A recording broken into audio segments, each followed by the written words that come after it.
There is a date given when everyone who submitted that bid shows up at a big room at a big table, and someone there opens up every person's bid that's been submitted, and they read it out loud for the first time in front of everyone and set it to the side. And they do that for all the bids that are turned in and for everyone that's there.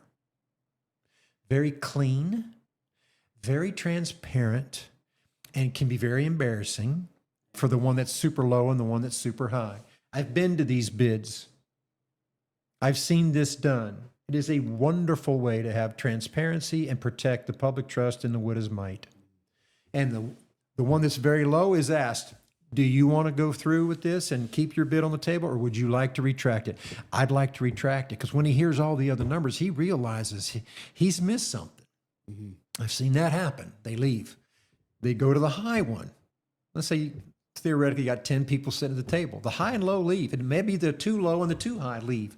Then you're left with the ones in the middle. Now, it doesn't state anywhere that the city has to pick the low one.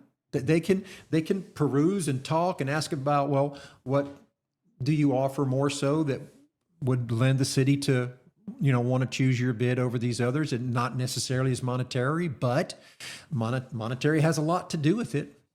And you discuss it out all in the open, and then you adjourn, and then later the city or whomever announces who they're going with on that bid. But everyone was there to hear the pros and cons. Everyone was there to hear the numbers, and the sealed bids were opened up at the same time in a public format. Well, that's not how it's done now.